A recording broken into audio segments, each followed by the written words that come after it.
नमस्कार, जय महाराष्ट्र. मी गजानन पोटे आपणा सर्वांचं स्वागत करतो शेती विश्व फार्मिंग वर्ल्ड या यूट्यूब चॅनलमध्ये. आज आपण पाहणार आहोत ऑर्किड फुलाविषयी माहिती. शेतकरी बंधूंनो, तुम्हाला तुमच्या शेतामध्ये फ्लावरिंग हा व्यवसाय जर सुरू करायचा असेल तर ऑर्किड हा एक उत्तम पर्याय आहे. कारण की आजचा जर विचार करतो म्हणलं, ऑर्किडचे फूल हे मोठ्या प्रमाणात बाहेर देशातून इम्पोर्ट केल्या जातं आणि ऑर्किड जर तुम्हाला तुमच्या शेतात घ्यायचं असेल तर त्यासाठी तुम्हाला तुमच्या शेतामध्ये पॉलीहाऊस बांधावं लागतं. पॉलीहाऊसचं बांधकाम केल्यानंतर पॉलीफिलिमवरती तुम्हाला ब्लॅकनेटसुद्धा टाकावे लागते. कारण ऑर्किड या फुलाला थंड व दमट वातावरण आवश्यक असतं. ते फक्त पॉलीफिलिमच्या साहाय्याने तयार होत नाही, तर त्याकरता तुम्हाला तुमच्या पॉलीहाऊसवरती ब्लॅकनेट टाकावे लागते. पॉलीहाऊस बांधकामाकरता व ऑर्किड लावण्याकरता शासनातर्फे अनुदानसुद्धा देण्यात येतं.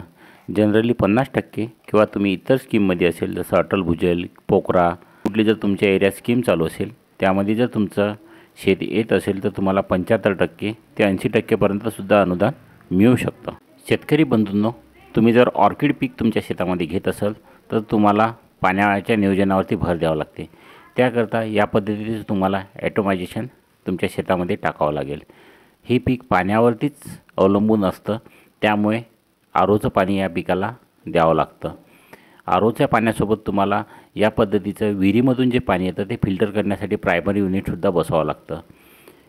त्याचबरोबर ॲटोमॅटिक वॉल, हे वॉल अशा पद्धतीनं ऑपरेट होतात की तुम्ही ज्या पद्धतीने त्याला सेट कराल की तुम्ही किती तासाला पाणी किती सोडायचं आहे, त्याचबरोबर फॉगर केव्हा चालू करायचे आहे, ही संपूर्ण सिस्टीम तुम्हाला तुमच्या शेतात बसवावं लागेल जर तुम्ही ऑर्किड पिकामध्ये जात असाल तर.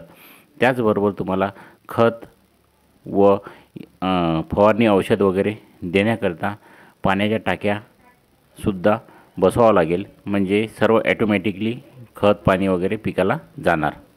तर चला शेतकरी बंधूंनो, बघूया आपण आतमध्ये आता ऑर्किड पीक कशा पद्धतीने घेतलं जातं, ऑर्किडचे फुलं कशा पद्धतीने लागवड करतात आणि त्याचं उत्पन्न कशा पद्धतीनं होतं आणि आतमध्ये कुठल्या कुठल्या सुविधा आपल्याला करावं लागेल, ही संपूर्ण माहिती आता आपण बघूया.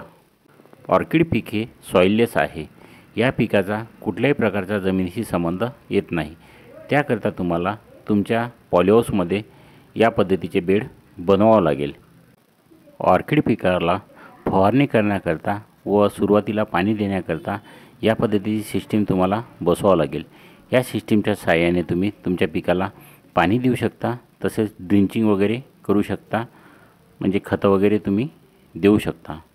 शेतकरी बंधूंनो, ऑर्किड या पिकाला जवळजवळ जमिनीपासून 1 मीटर उंचीचे बेड बनवल्या जातात. हे बेड जनरली GI पाईपमध्ये बनवतात, जेणेकरून ते लवकर जंगणार नाही. तसेच प्लॅस्टिकच्या क्लिपनी या बेडच्या स्ट्रक्चरवरती नेट बसवली जाते व कोकोशेलच्या मधात ऑर्किडचे प्लॅन्ट लावल्या जातात. अशा पद्धतीने तुम्ही तुमच्या शेतात ऑर्किडचं प्लॅन्टेशन करू शकता. ऑर्किडचं प्लॅन्टेशन केल्यानंतर याला मध्यंतरी ताराचा सपोर्ट द्यावा लागतं, ज्यामुळे तुमचे झाड वगैरे पडणार नाही. कारण की याच्या झाडाची हाईट झाल्यानंतर त्याला बॅलन्स करण्याकरता तार आवश्यक असतो. या फुलांना पाणी देण्याकरता स्पिननेटचा वापर केला जातो. तसेच टेम्परेचर कंट्रोल करण्याकरिता फॉगरचा उपयोग केला जातो. आणि हे दोन्ही सिस्टीम हे वरच्या बाजूला असतात, म्हणजे खालून त्याला डिस्टर्ब केल्या जात नाही. या पद्धतीचे स्पिननेट राहतं, ज्यामधून पिकाला पाणी व खते दिल्या जातात. तसेच फॉगरच्या साहाय्याने टेम्परेचर कंट्रोल केल्या जातं. शेतकरी बंधूंनो, अशा पद्धतीने तुम्ही आपल्या देशामध्ये डिमांड असलेल्या फुलाचे पीक तुम्ही तुमच्या शेतामध्ये पॉलीहाऊसच्या साहाय्याने घेऊ शकता, म्हणजे तुम्हाला अधिकाधिक नफा शेतीमध्ये होईल. जय हिंद, जय महाराष्ट्र. जर हा व्हिडिओ आपल्यास आवडल्यास लाईक करा व तुमच्या मित्रांना शेअर करा. असेच नवनवीन व्हिडिओ आम्ही तुमच्यासाठी घेऊन येत राहू. जय हिंद, जय महाराष्ट्र. बापात बाप, फुलाचा बाप, ऑर्चिड सर्वात महाग.